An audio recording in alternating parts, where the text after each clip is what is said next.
Hello, and welcome to another episode of the Lume Plotters. Today, just the two of us. Yes. Welcome. Well, I mean, it's usually just the two of us, but last week we had a few people.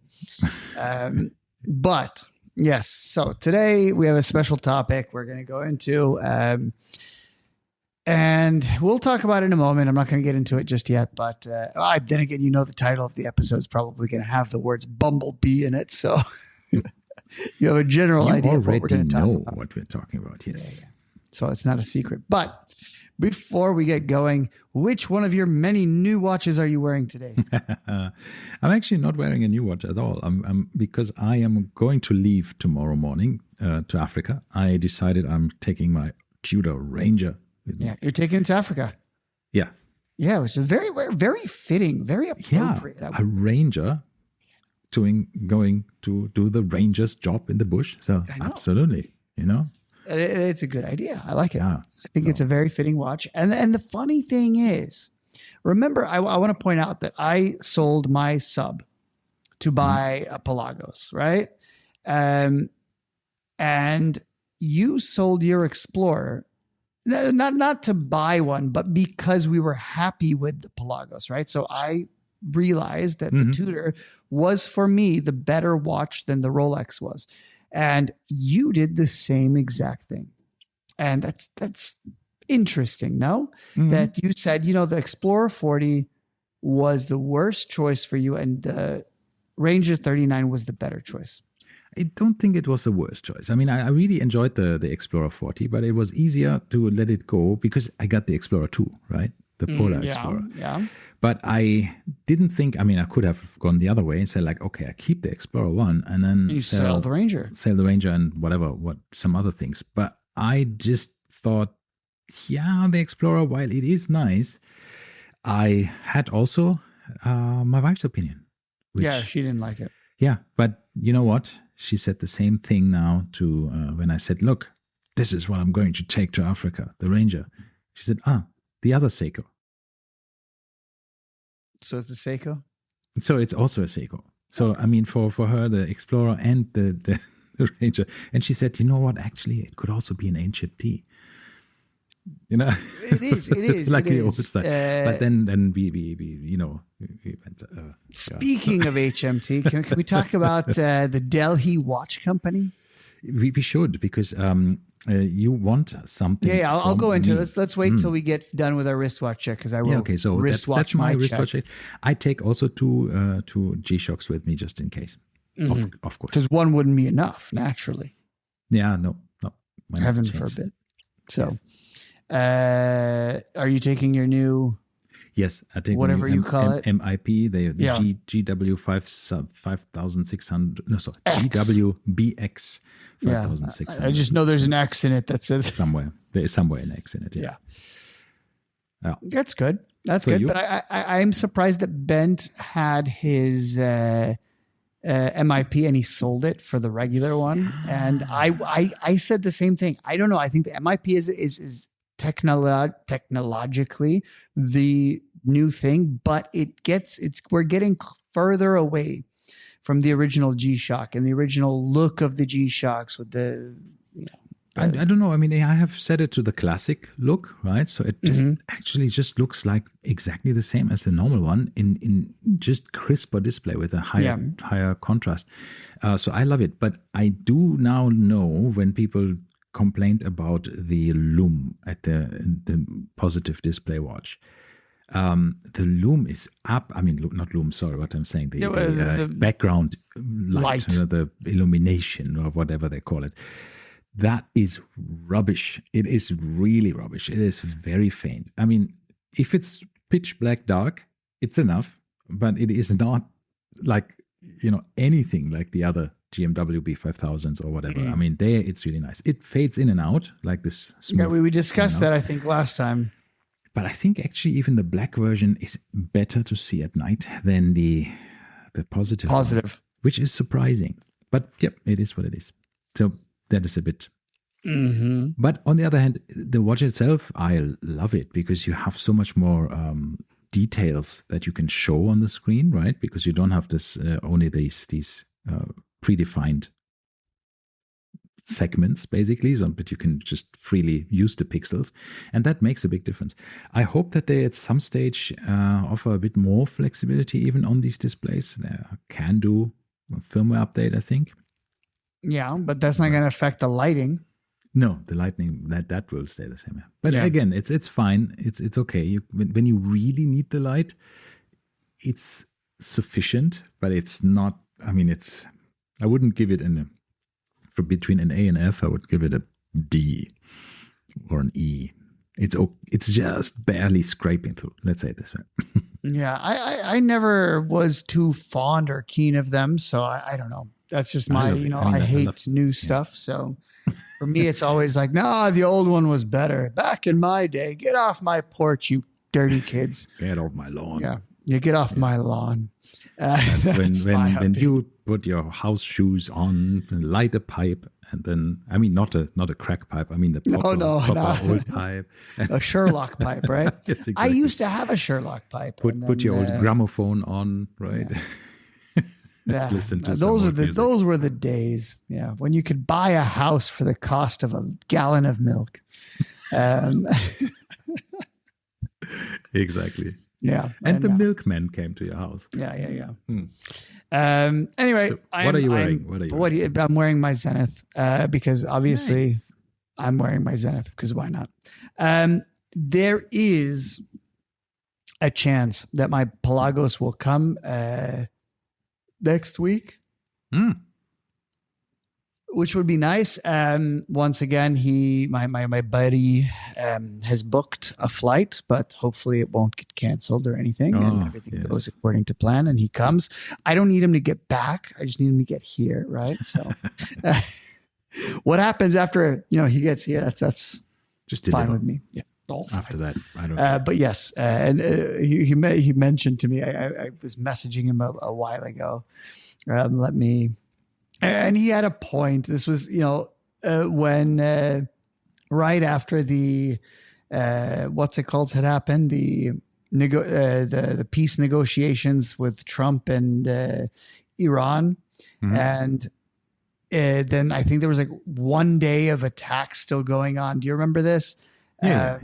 And they still couldn't figure out or get the message exactly. across. We said that it seemed like Iran didn't get the memo to everyone that we're in a ceasefire, right?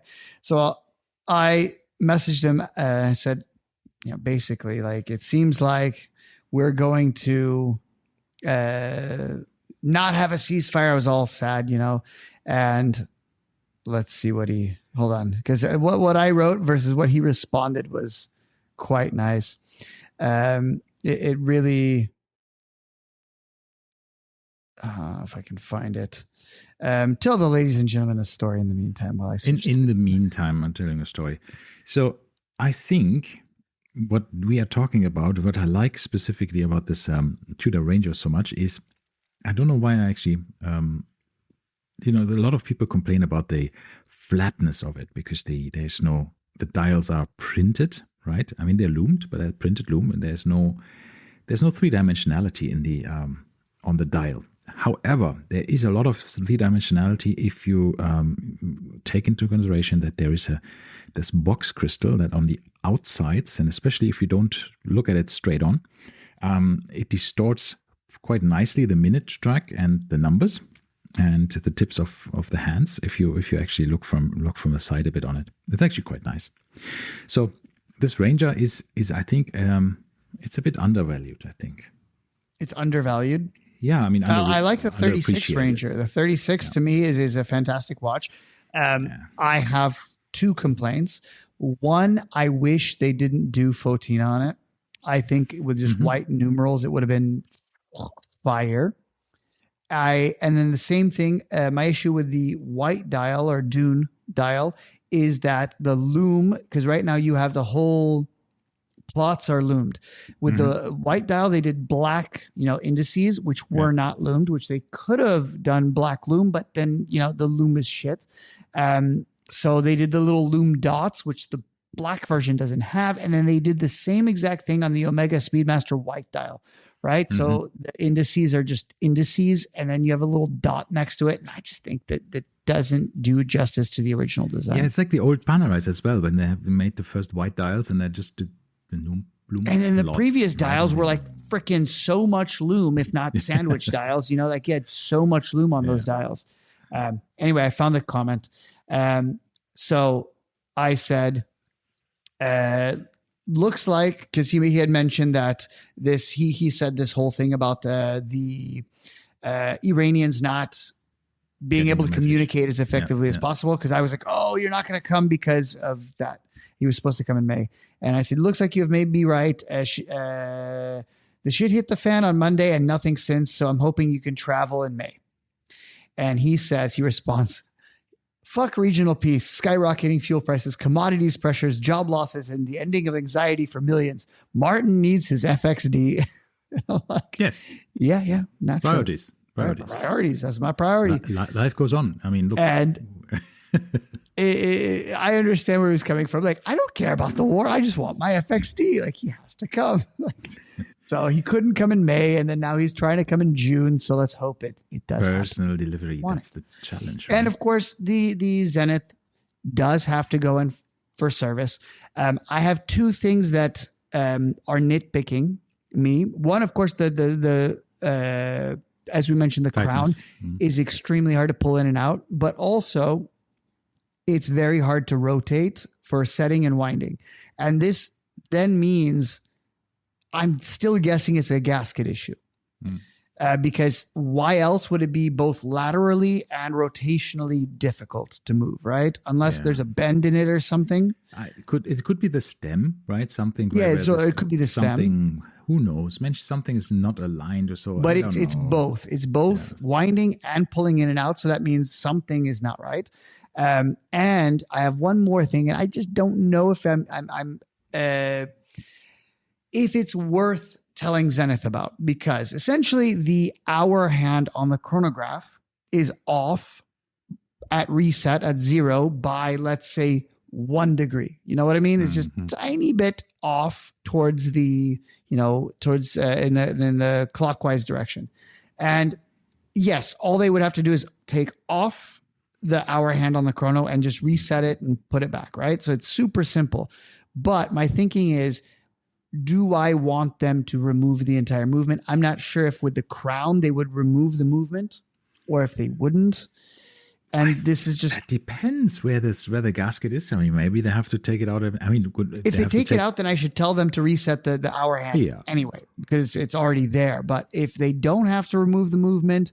So I need to make a decision whether I tell them. Probably take it out anyways, because you need to open the case from the back. They need to take the crown out anyways, right? So they need to press a few buttons somewhere on the back of the watch. But it is very slightly off. I don't know how well you can see on the... Do you see in relation to the 12 where it says 12? Yes, you can see it. Yeah. But they could probably say it's within tolerance. But if it's already out, then at that point... What is this watch retail for? 41. Yeah, so if you have a watch that is like $12,000, $13,000, it's not okay. It's not okay. Okay, coming from Mr. AP over here with the wandering hour hand. It didn't wander, but it wasn't as bad as yours. But mine's just a hair off. Mine was not even that. I mean, it wasn't even on one. But the thing is, I'm running the chronograph right now, so it is worse because it's already running. So that's why you're seeing it a little bit worse than it should be. But what I wanted to say is it's actually even on the AP is even worse, of course, for the money that you pay. You just don't want that. And that's why it's 100%. Supposed to go for or will be serviced. Yeah. But that's the thing is if it was just this, I would not do anything, because once again, these are handmade movements. Handmade gives room for error, right? And I understand this and I'm okay with this. But if I'm physically not able to run the watch or something is not working, then if it's already going in, there's no need to not do this, right? That's my logic. Yeah, I just always think like, okay, it should be at least the best foot forward. Sometimes you can say, well, I don't really care. That's fine. I mean, look, sometimes when a date changes, not exactly at 12 o'clock, but it's 10 minutes after or something. Was somebody a bit lazy? Maybe. Do you think Zenith is going to care if I send it in on the NATO strap, or do I have to put the original strap back on? Or Zenith wouldn't care? I don't think Zenith cares. It's not Rolex. No. Because I mean, most of the watch, they just take it off and put it back on again later on. So that's it. Yeah, I think so. So when I sent my Omega in for service, I put it on a NATO strap as well, because I'm like, don't care. Like it's the easiest thing for them to take off and put back on, as well as the least value for me. So if it gets lost, anything happens, I don't care, right? Yeah. So I'm just gonna grab a not this one, because this is a nice one, nice NATO. It's a $20 NATO as opposed to a $5 NATO. So I'm just gonna grab one of my $5 NATOs, throw it on there, and send it off. Anywho, all right. So speaking of Zenith chronographs. And so my whole point with the FXD is the FXD comes, then this will go, because then I'll have a honeymoon phase with FXD where I wouldn't miss the Zenith. So that was my point there. But all right, today's topic. Let's talk bumblebees. Bumblebees. It is bumblebees. So first of all, let's say we were talking about the new Black Bay Chrono 39. With the yellow dial and the black subdials. Yep. Now, they have, or they are very, very, they really want this watch to be nicknamed Bumblebee, because they have already put it in the name. Yeah, which in quotation marks is a little weird, right? Yeah, and I think this is when you think like, come on, guys. Usually the nickname is being set by the community. It's not flamingo blue or whatever, and not but this whatever was the color, right? They just said that's the color. Okay, all right. I mean, yes, I understand. And this is. Do you understand why this is called Bumblebee? Well, the last page of the press release has a bumblebee wearing it. Well, they had a bumblebee nicknamed Bumblebee, which was the old Tudor. Shoot me dead. I don't know exactly what it was, but they had one in the same color scheme. That was nicknamed. That Bumblebee. is not it. No? What is what? Pantone 14-0958 TCX, otherwise known as. Put it in. I'm not even going to tell you. Pantone 14-0958 TCX. 958 958 TCX. There it is. TCX. What is it called? Bumblebee. Yeah. But this is not Bumblebee, the color. And this Pantone that they used is called Bumblebee. Bumblebee. That is the official name of the Pantone color. But that is not the color on the watch. Look at a different. Once again, different monitors will represent this differently. If you go back to the Google page, there's other that represent it a little bit differently. So if you go to just Google the Pantone Bumblebee, you will see that there's slightly differing people that put it differently, and it does. So you think that the Pantone website is not using the proper one? I don't know if your monitor is giving you what it actually is. Yeah, that is possible, but I think from there you go. It, what am I? What is?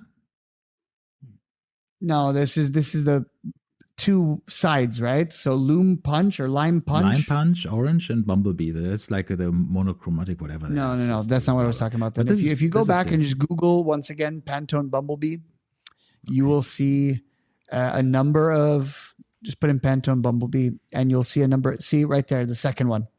But that's a very different color, as you can see. There's the yeah, but the question is, and look to the right. This is a different number. This is 15, 20, 13, 23, 10 TRX. There's another Bumblebee. See that order this here. It says Pantone Bumblebee PMS 803C. Okay, that's the one then. Sorry. So okay, there's a lot of Bumblebees, and you have another one here, which is the Pantone 15-2310 TRX, which is a different number, which is also Bumblebee. Pantone. Okay. What's going on? Matter. They have too many Bumblebee colors. But yes, so there's a yellow color that's called Bumblebee, but I mean, there's quite a few. I don't know if this is why they named it that or if it was just random. but it's nice. Are you gonna? Yeah, I'm just saying here there was a Bumblebee color somewhere. There is a couple. It's light. Can you take a dropper from Bumblebee. the picture? It doesn't matter. It doesn't matter. There's lots of different colors of your Bumblebee apparently, but I think there was a Bumblebee Tudor Fast Rider. No, it was an old one, vintage. Let's just call it vintage. So there was this one, the Tiger. Ta-da! Yeah, the Tiger was yellow. And then we had the 79260, the fast Tudor rider, Prince Tiger.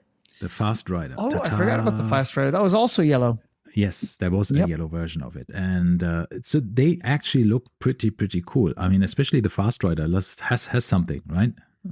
It is with a ceramic bezel. I think both of them. I mean, apparently, there has been a precedence for yellow Tudor chronographs. Correct. Well, I'm surprised they didn't once again use the damn big block movement that they have developed. I'm so disappointed with that. I think it just isn't either. It isn't ready, right?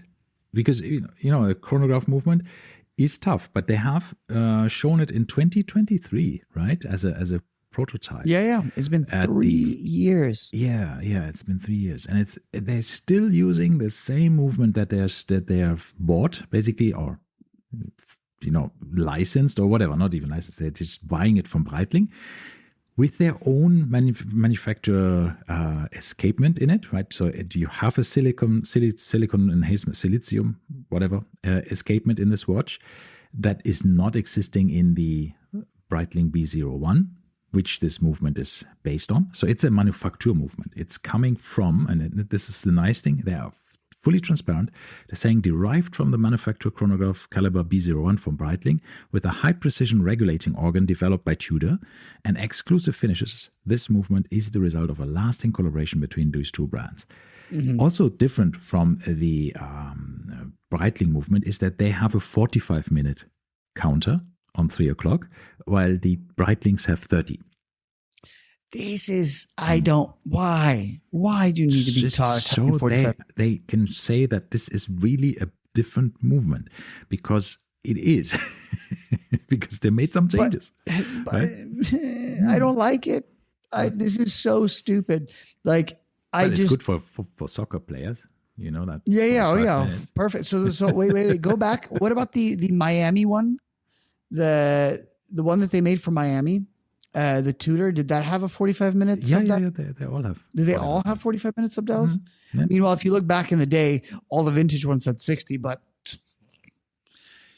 heaven forbid they do something, But what I also wanted to say is I had the first Tudor Black Bay Chrono. And that had 45? Yeah. And it had a steel bezel, right? I remember the original steel bezel. It was really not the prettiest. That was 10 years ago, by the way. 10 years ago. 2015 or 2016. Yeah, exactly. It came out. And it was like 15,000 dirhams or so. I got it for that price pre-owned, just 3 months old or something. I've had it for a long time. And then I don't know, at some stage, I sold it for something else. But you don't even remember what you sold it for, but I was in the camp of the Monte Carlos, right? So essentially before the Black Bay Chronos came out, we had the Tudor Classic Chrono, or whatever the hell they called it, Heritage Chrono, they called it. And the Heritage Chrono was essentially a re-edition of the Tudor Monte Carlos from previous, from way back when. And those you could buy in the Tudor boutiques for 10,000 dirhams back in like 2015 after discount, which 10K for a friggin' chronograph from Tudor at such a ridiculously good deal. And they were beautiful watches. The colors, everything, they were too big. That was kind of my only issue, which the Black Bay Chrono continued to be too big with 41 millimeter size, with 22 millimeter lug width, with 50 millimeters lug to lug, and of course the thickness, which was 15-ish millimeters, if not more. something around 14, 15. And they were chunky. They were slab-sided as can be. Yeah. And they essentially didn't change for 10 years until now. So this is why the Bumblebee deserves to be talked about, because this is 10 years in the making, if not 11 years. Yeah. So the size of the watch, since it was called the Heritage, yeah, and it also had 45-minute counter, right? The Tudor Heritage Black Bay Chronograph. That was the first one, 2000, whenever they came out. Was it 2017, 2016, somewhere? And of 2015 even, I don't know. And that was big, right? Like the Black Bays when they came out. It's big. And let me see, Black Bay Heritage. And it hasn't really changed until a few days ago, when this Black Bumblebee came out. Yeah. Because the case was literally the same. I mean, the first one, of course, that I had, the Heritage Black Bay, had this steel bezel, right? I liked the steel bezel. I thought it was cool. At the time, I liked it too. So that's why I bought it, right? Because it was really, really, it was like at the time, it was like the Daytonas, right? It looked like the same, in spirit, basically. Just of course with two subdials instead of 3, and a date at 6 o'clock, but with this, screwed in pushers, all of this stuff. I liked it. But it is a chunker, right? And it is very slab-sided, and it is just very tall, 14.4 millimeters. And now they have managed to slim down the case from whatever this was, 41, I think it was, to 13.1. 39, sorry, for 14.4 thickness to 13.1, so 1.3 millimeters thinner. But they also did something really nice, which is a visual design trick, right? They have basically taken the mid case and made it smaller. And have put this bit on the bottom. This the bit that sticks out. The screw-in case back is a bit bubbly. It sticks a bit out. They did this in the newer watches. In the old ones, this all started with the Black Bay 54. This whole design language that you see here was 54 was the first time it was done, and the Black Bay 58 did not have this already. The previous one, I don't know about the new one, haven't tried it yet.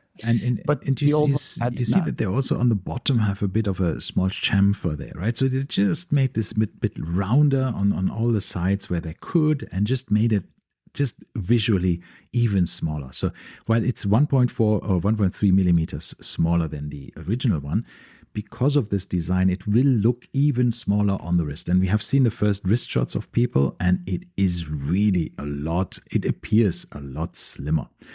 Of course, then that together with the change in the in the size, it's definitely really cool. So it is more pronounced than you would think. The thinness, 13 is very good for a watch like this. And I think there's somewhere a couple of pictures that I wanted to show you from the other side, because they had no, not here. Maybe Hodinky has them on the wrist. And that was really good. You can see here how they have changed, right, the appearance of the mid case. But the thing is, once again, the mid case gets slimmed down. The dial gets brought up closer to the crystal, so you have less of this open, empty space under maybe the crystal is slimmer as well. Yeah, and then the big thing is, did you notice the crown? They did away with the weird crown, and now it's a new knurling. This is not weird. The crown was the rose. Yes, and now this is the first Tudor heritage model, so to speak, to get rid of the Tudor rose crown. So my Black Bay 54 still has the Tudor rose crown. This one has now a shield, and my Ranger also has the rose. Still, so Pelagai have the shield on both the dial and the crown. Then the original Black Bays had the rose in both places. Then they replaced the shield on the dial, but kept the rose on the crown. And then this went all the way until now. And then now it has the shield in both places, which is weird. Is this something to come in the future? Are they all going to be replaced? I think so. That's the new thing. I think that's new. I have a feeling, at least. Do you know what I think? This is more blingy, and it's good because it's a bit less toolish because what you have blingy. What's blingy about it? What is blingy is, first of all, you have this more polished side with a Tudor logo on the crown. Then you have the very distinct knurling, which reflects light properly. It has enough surface area to reflect light, which the old knurling doesn't. The old knurling doesn't sparkle. It never does.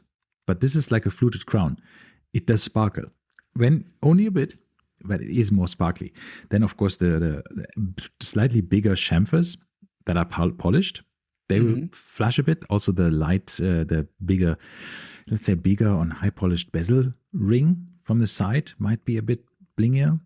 I feel it is just, it's a bit better. It's better. I like it. Offsetting the blinginess is the bracelet, which is now fully polished. Brushed. Fully brushed. And of course, no rivets. No rivets. Like on my Ranger. I like the rivets. I have no issues with the rivets. I honestly don't know why people. When you wear the watch, you do not. I mean, you cannot see or feel the rivets. It's like they don't exist when you wear the watch. I had to actually look at my Ranger and remind myself if it actually had the rivets, because I couldn't remember. Yeah. Yeah. So and then I was like, it doesn't have it. Yes. So yeah, I think the rivets, or the 4 rivets, which is they're not real, is a odd design, but it doesn't really. When once you wear the watch, you don't really see it. At least I don't think so. I don't feel it for me.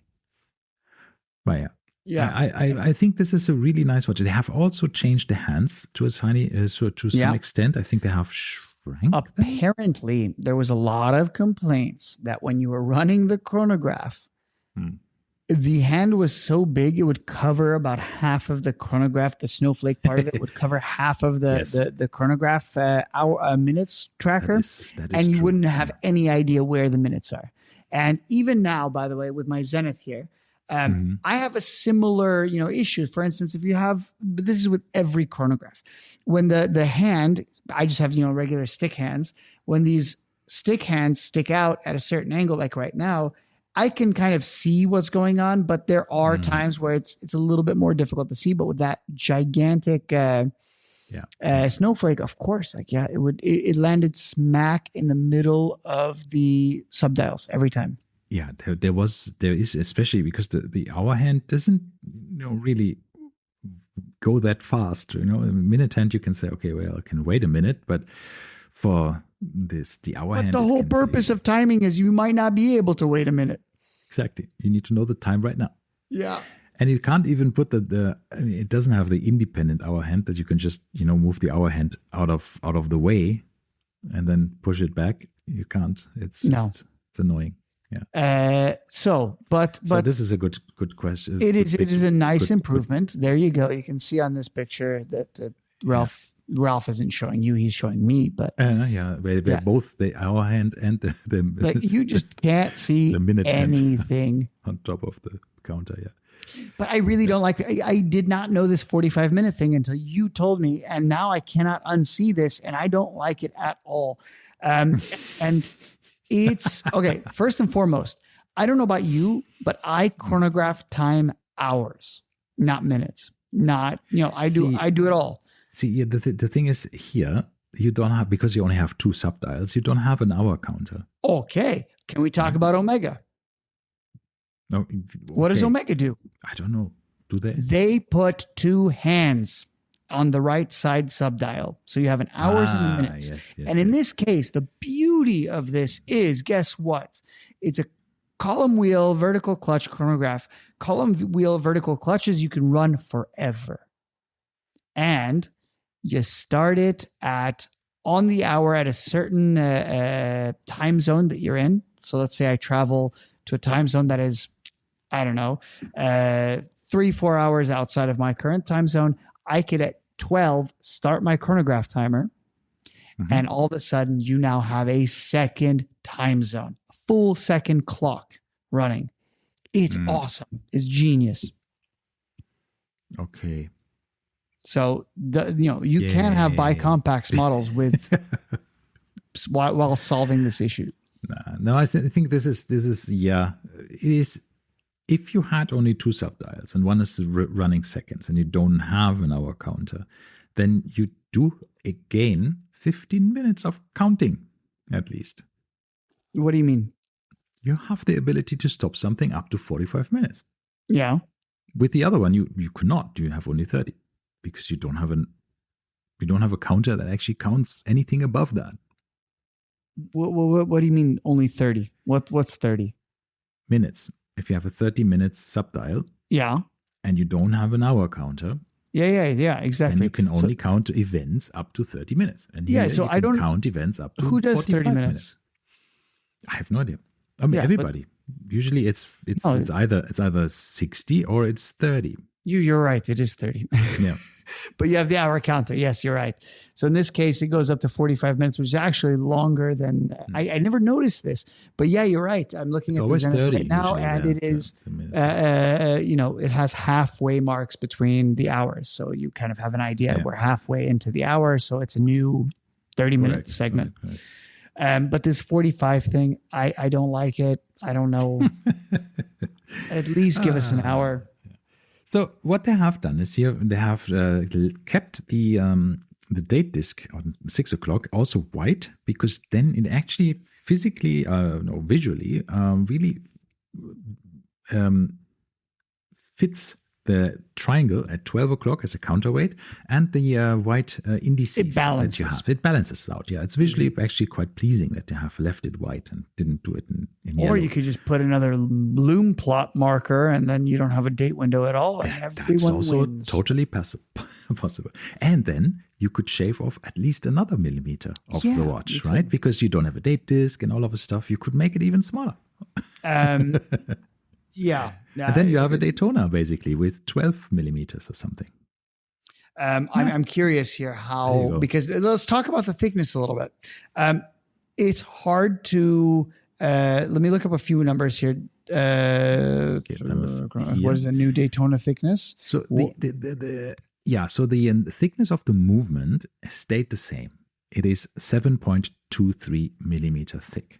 It's the case itself that is now different. As I mentioned, They brought it up into closer to the crystal, thus making the whole thing thinner. Yeah. So the crystal is a bit more domed or whatever. However they have done it, I don't know, because it still looks like the handset is it's quite a dome, right? I mean, there's quite a small tower. So that means there is, maybe they made the crystal smaller. I don't know. However, they have maintained the 200-meter water resistance. So this is what I want to talk about. So let's look at this is 13.1 millimeters thick. Okay. Let's talk about kind of what you mentioned.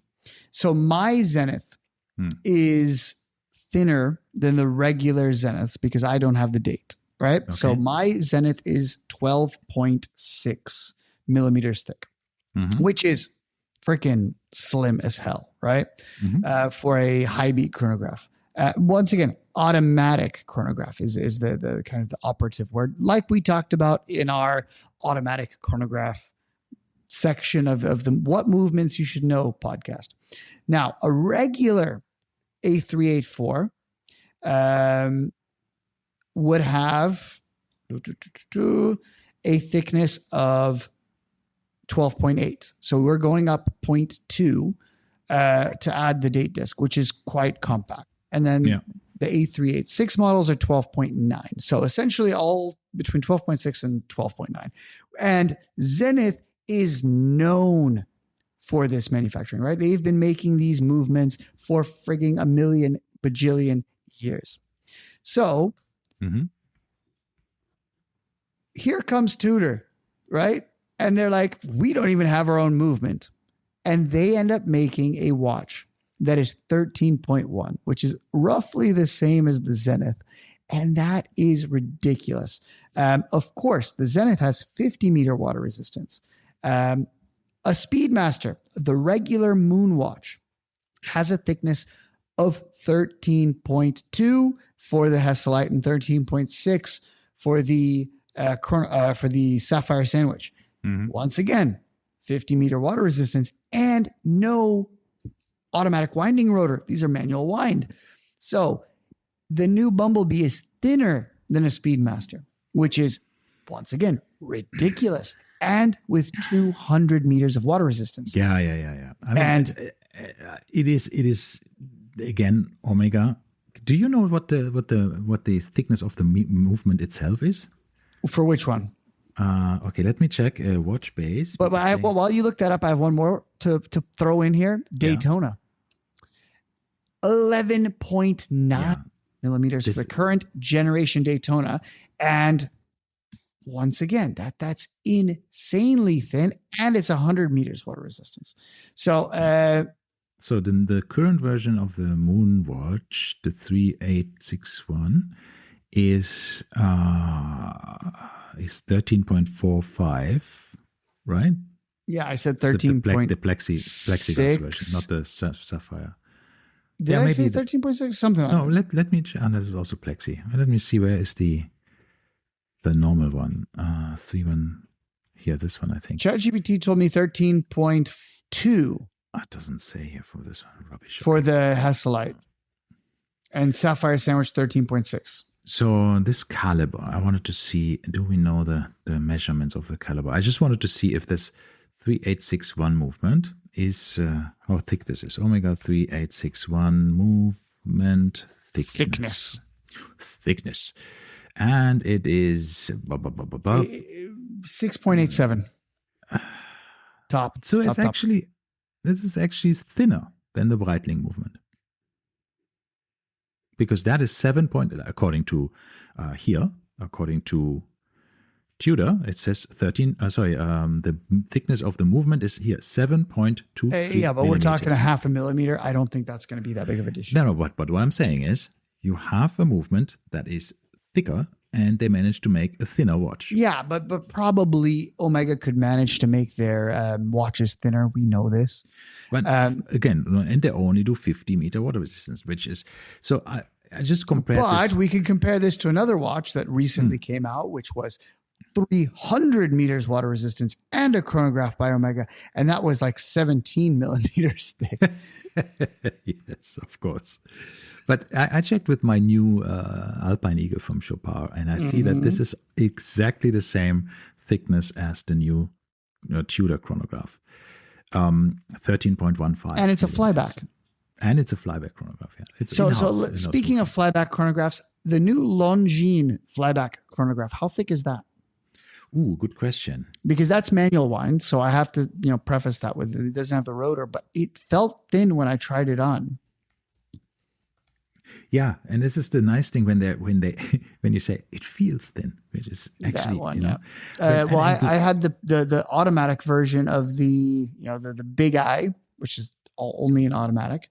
And do you know that thing was thick as hell? That this more than 100 years ago, no, actually exactly 100 years ago, they have patented or brought out the first flyback chronograph at 70 years ago. I think it was, yeah. 1936 on the 16th of June. Is it 16th of June or 6th of June? Anyhow, it's literally 70 years ago when they brought out the first flyback chronograph ever. Longines. Well, and most people don't know that Longines has precedence in this stuff. No one knows. Pretty amazing. Yeah, let me see good the on movement. If it says here anything about the... oh no, this isn't it. This is not the one. It's the Spirit, right? This is the Spirit. Okay, good. But that's an automatic. So tell me how thick that is. The case is thick 17. Yeah, so this is a thick boy. Oof. But now let's find, what was it under? It was Spirit, but it was Spirit something else. Go to Spirit to the right. There you go. and it was Spirit Sport chronograph. Pilot. Pilot flyback, of course. Yeah, that is new. And thickness. The case thickness is 13.4. So there you go. Nice. And this, I don't know. So you're telling me that they were able to shave down 4 millimeters with an automatic rotor? I don't know. So it's hand wound and doesn't have a date. Yeah. Huh. But I tried this on, and this is a lovely, lovely size and thickness. I think it also has this, the design that is just, it's better from the case design to make it feel slimmer, right? The stronger chamfer, which makes the mid case feel slimmer, right? The big bezel that also just takes away a bit of it. And then, of course, I think to see how slim the mid case looks here in this picture here on the right. Yeah. See that? Yeah, but I mean, I just want to look at this. Look at my Zenith here. Just how freaking thick wait, that I have looks. to stop sharing here. Yeah. Mm-hmm. So bevel, look at the size of the bevel on there. The bevel is like, what, an eighth of the mid case itself. Correct. And then the big bubble butt on it, right? Whatever you want to call that. And then the angled lugs, and then a gigantic friggin' crystal. And this is 12.6. Yeah. So, and then the back side, of course, the other side is also just so, you would not, if you put a 3-hander in this case, it would be a normal sized watch and nobody would say it was thick. I think, yeah. So I like my Zenith, for anyone who didn't know. Yeah. we now know. No, I think it's a very, very good deal here that you get from this Tudor. I think so. 5,500 Swiss francs. I don't know, that's 24,000, I think, in dirhams. You don't have, I think, 25. Roughly. I would say 5,000. But the price is I'm not going to say reasonable, because it's not. None of this is 24,200. Yeah, none of it is reasonable. But by the way, go down to this video that they had. I love how they did this animation where the entire watch rotates and the crown stayed still. Do you see this? Yes. Keep watching. Right there. It's so cool. They did such a good job on it. But now, the price, it went down. It is cheaper than the current older generation of Black Bay Chrono. And that is nice. Clap for you, Tudor. Do not try and say, I made a smaller version and it's now more expensive. Yes, exactly. You did not pull an Omega with their stupid, look at my new Seamaster 300, which is literally worse in every measurable way than the previous Seamaster 300, and we're going to charge more. I mean, look, it is. They changed, they saved on the rivets. Yeah, the rivets are gone. They gave you the Tudor T-set class. In dirhams, 25,060 is the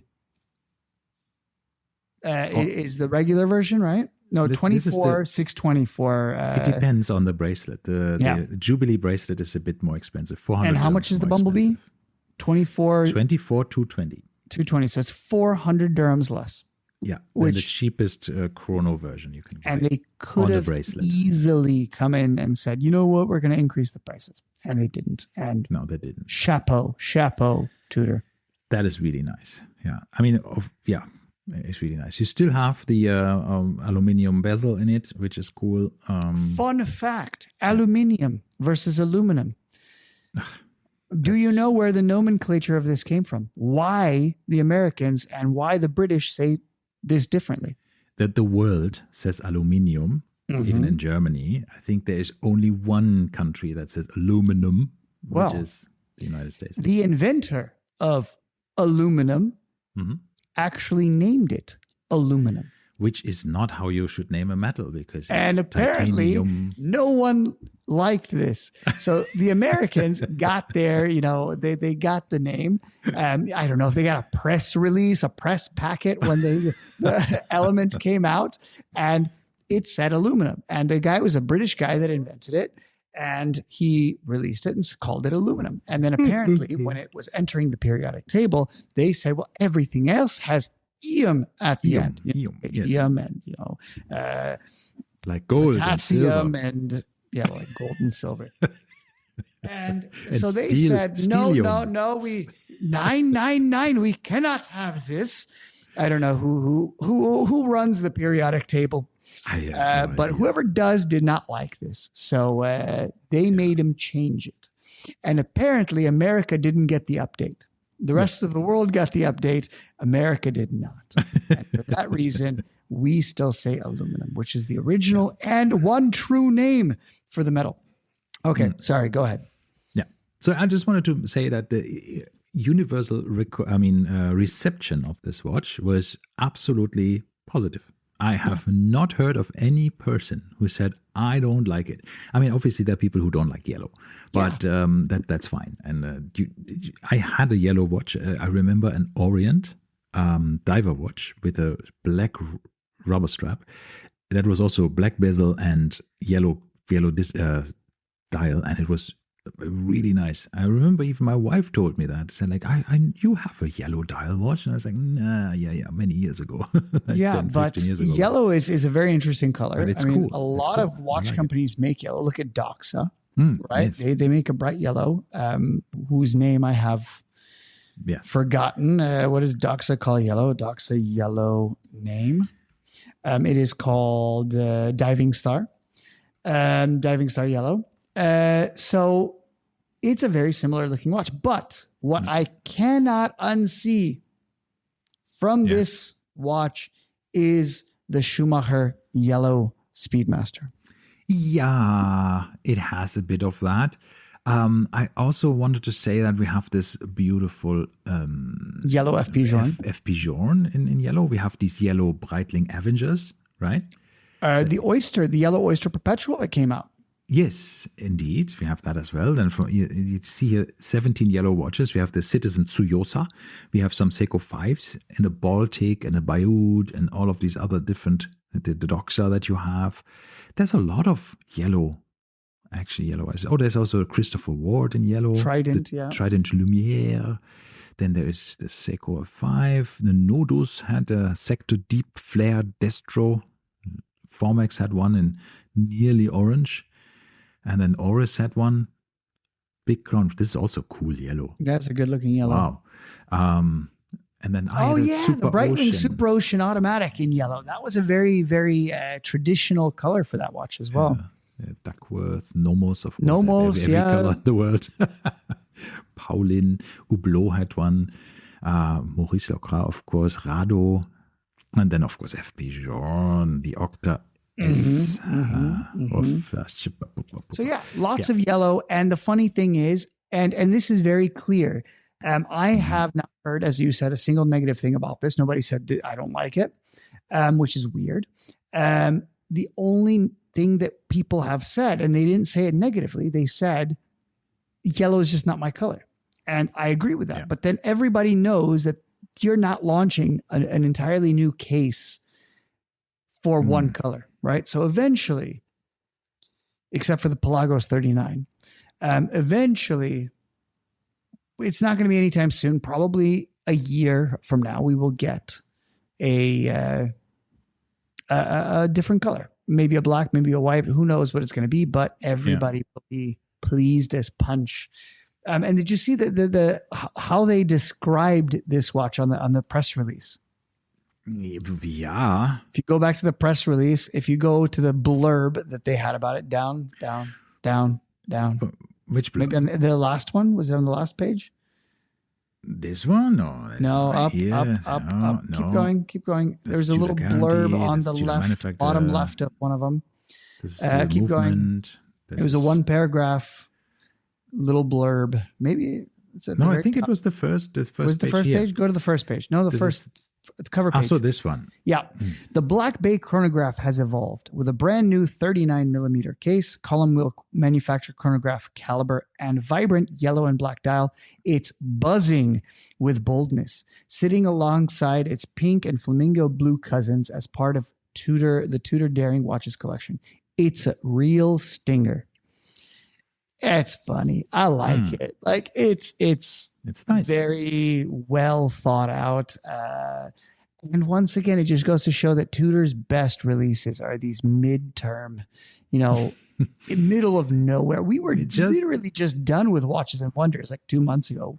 Yeah, exactly. It's just not even 2 months ago. It's just like 6 weeks ago, and they bring out this really banger watch. When you think, poof, they could have. I mean, if they would have also brought this out, a new chrono in a smaller size on Watches and Wonders, everybody would have said like, "Wow, Tudor won Watches and Wonders," which some people even said already with the new Monarch and all of this stuff. By the way, did you see the Monarch is actually quite popular in the rest of the world, but here in Dubai, who's the rest of the world?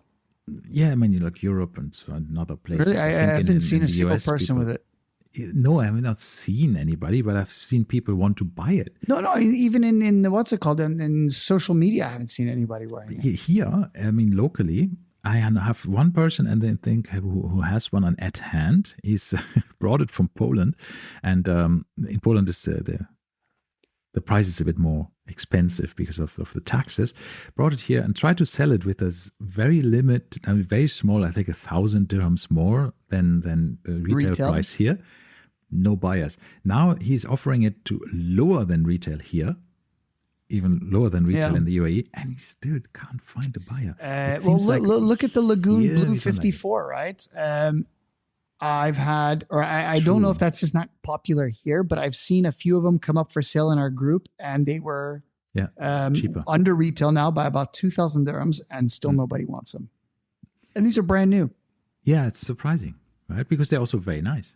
And if you look at Chrono overvalues them very highly. Oh yeah. So, but anyway, that still begs the question of they made this new case, only one color, but it's brand new. So we assume that other colors will come because it's a very bold color. So the question is, sorry, you go on. Sorry. What is the question I'm curious about is we've had the Pelagos 39 now for 3-4 years, and there's only one color. The Black Bay 54 now has 3 colors. Mm-hmm. How is the Pelagos, once again, a custom-made case for the Pelagos 39? Mm-hmm. Look at the FXD, also custom-made case. How many, countless variants now, right? Every other model in the Tudor lineup has multiple variants except for the Monarch, which also just came out. Yeah. So why the Pelagos 39 never got colors is very, very confusing to me. Yeah, and I don't think that you have seen the end of it. I think there will be a Pelagos 39 with a different color. I must say the Pelagos 39 is, for me, still one of the best Tudors ever made. Because I love that. I mean, you know that how much I love this watch. I love it enough to sell it to me. Yeah, because I got the Submariner, right? Yeah. So that's why I decided it can go. But generally, I think it's a killer of a watch. If the older version of the Submariner that I have, the 16610, if it wouldn't wear exactly the same as the Pelagos, yeah, it does. I really would keep the Pelagos, because I think the Pelagos 39. I still recently thought about this watch, and I think it's just absolutely perfect. And if you look at the price now, I mean, of course, the price has come up. I think it's $20,000 now. Which is, yeah. But I see there's a couple Pelagi for sale now in our group. And for you, I do think that you should get, if you were to go back, you should get the Ultra. Probably. But there's a couple there's a blue one and a black one for sale, and they're like $11,000. Yeah, and this is from a dealer. Not from a random person. This is crazy. It's half the price.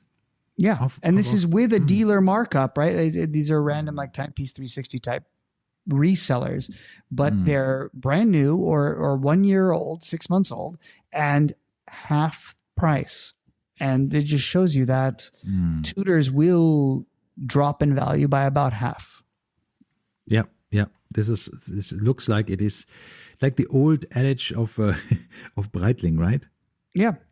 And this is now exactly what Tudor is, which is surprising. But this is how it should be as well, right? This whole like watches being worth near or above retail price is not reality. It's always been like this. Rolexes used to be worth less. All the other watches used to be worth less. So I think it's fine. Yeah. Yeah, it's not the end of the world, but it's when you see, don't buy it new. Yeah, and also, but don't buy the high pieces. I mean, everybody who wants now of course the Bumblebee, you will pay a premium for at least the first year. You still pay a premium for the pink version, for example, right? From the Daring watches, right? The Daring watches, by the way, they were, I don't know who it was, but somebody did a tour of the Tudor manufacturing facility, and they were talking about the pink and the flamingo blue, how long it takes to make those dials. Yes, and how they mix the color every time. It is a day, one full day to make these. I don't know how many layers of paint. Each layer of paint takes an hour to dry and cure. Then they bake the whole thing. It is ridiculous. And they basically, the way they start it is they have a copper base, right? So the whole thing is brass or copper or whatever yellow metal it is. Then they spray it with car paint. By the way, this is actual like car paint. Mm-hmm. So they go over with like 7 layers. Each layer takes an hour to dry. So you're at about, over 7 hours right there immediately. Then they take a tool that will hollow out the subdials. Then those are essentially turned the original color of the brass or bronze or whatever the base plate is. Then they do a chemical process where those are not dyed. It's not painted. It's essentially something happens to that brass. Heat composition or and it turns black. Whatever, yes. But by that point, the whole dial is still painted. So whatever process they're doing, the dial itself, the paint does not get affected. Only those untreated subdials get affected. So once again, no idea how it's done, but super interesting to see. And I thought these were painted for sure, and they're not. No, it's pretty cool. I mean, we also, Tudor is, mass production, and it is mostly machine production, but how they do it, it's just fantastic. It's just very, very sophisticated stuff. So you don't get something that is really cheap, cobbled together. It's really, really nice. Which I wonder sometimes if you get these whatever, Addis Dive and whatever they're named from AliExpress, because they come out with copies within like 2 microseconds. How do they make these dials? I mean, they obviously don't use the same process, right? No, I mean, they probably would, because how else would you do this? Well, you just paint it. You don't do 7 layers of lacquered paint probably, but you do 1 layer of like extremely thick car paint, and you lay the dials all down, and you have your sprayer and just spray the whole thing down. That's how I think they're doing it. I mean, that's just, I don't know that usually you have a spray pistol or something, depending on what you do, but sometimes it's lacquered, right? So you can just pour it clear in. coat. I don't know. Yeah, I don't know. Dial manufacturing is fantastic because it's one of the things that you always look at in a watch, right? So it has to be good, right? And it's a little miniature art sometimes, I think, when you do it right. It is very neat. Yeah, it's very sweet. So I think we can say that this Bumblebee will be a hit for sure. People will like it.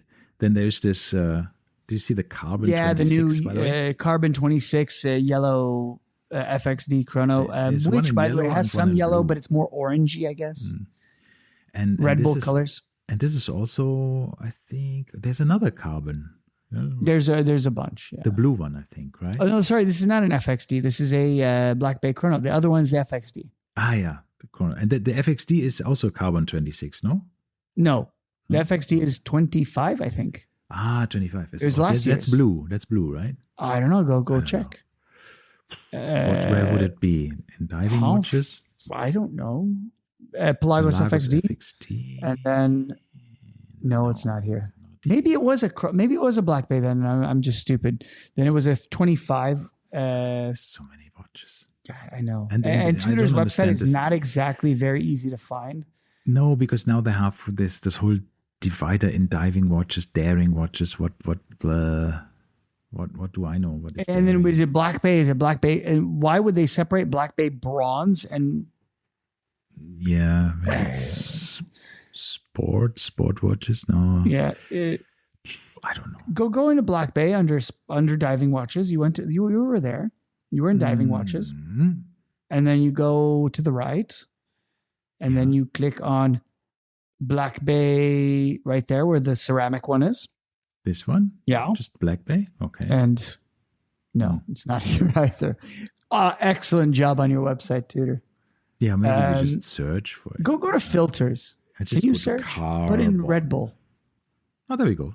What? We no, have only three watches left. No, so I guess it was every year they come out with a new Red Bull one, and then the last one they take away. That's why it's not there. The FXD Chrono is there. We know that. Yeah, and that's a carbon one. So carbon 26 will, it doesn't exist here. So if I just do a Google search and say carbon 25 Tudor, bloop, then I see the blue one. Yeah, of course. There it is. So every year, a friend of ours is trying to sell this watch and also couldn't find a buyer for above retail and had to. Was this an FXD? Can you click on it? It says Black Bay. Oh, it is Black Bay. It's a Black Bay as well. Black Bay Carbon. So this is the B. It's actually quite nice. And it's the 41 millimeter case, right? Yeah, the old one. It's not bad. Nothing. I have nothing to say about it. Nothing positive or negative. Yeah, my young watch collector, German watch lover, Ilan, he asked the question: how does carbon hold up over the decades? No one knows. Is it really nobody knows? I thought you know. No, because the thing is, we haven't had carbon watches for decades. Yeah, but the material carbon. The material carbon. I mean, we have bikes that have been that have held up for decades, right? So does it get brittle? No, right? Does it get brittle? Yeah. There's a lifespan for carbon. This is once again for carbon fiber and bikes. Essentially, there is a strain lifespan over time where carbon fiber frames will no longer be suitable. And they say it's about 15 years. However, those are not forged carbon fiber. That is layered, weaved carbon fiber, woven carbon fiber. So how this, and by the way, I didn't know this, but also in aluminum frames, the same thing happens as well. Apparently there is a lifespan for aluminum frames. All right. So steel lasts forever, right? Titanium lasts forever. But aluminum and carbon fiber bikes do not. But for you didn't believe me or what? No. I just wanted to hear the whole story there about the spelling of aluminium. The chemical house of Libavius. Yeah. Okay. But anyway, so I have no idea. But the reason I'm thinking it's going to last is because a lot of car companies are using this. I don't think you're going to be making a car because there's small cars, cheap cars that have been made in carbon fiber as well. Think BMW i3 had a carbon fiber tub. Think the Alfa Romeo 4C had a carbon fiber tub. So all of these cheaper cars had it. So it's not just the McLaren Sennas that have it, right? So therefore, BMW, in order to make this, and also the i8, right, they had to think about longevity. I'm sure of it. So if they can do it, Tudor can do it. Yeah, I'm sure. Yeah. Anywho. Yep. I think on that bombshell. Yeah, and those bombshell, we are done. I think we think that this watch will be a hit, and it is a cool watch, and we like it, and it wears good. We have seen the first pictures side by side on somebody's arm with that watch versus the old Chrono, and it is significantly slimmer and easier to wear. So it's absolutely, this is it. This is the Tudor Chrono to get. Yeah. This case. If you can get it. Yeah, this case. I don't know about the color, but the case. I don't like date windows, as you guys know, but still, I think that the sizing is there. They're finally there. Yeah. So. I still baffles me why they have not done that before, but 10 years and no sizes. It's unbelievable how many sizes of Black Bay they have, yet they don't have a different size for the Chrono. So but they managed. Yeah, there you Applause. go. All right. Excellent. We will see you, hear you, whatever we say to you next week. The next week. Bye. Ciao. Bye. Ciao.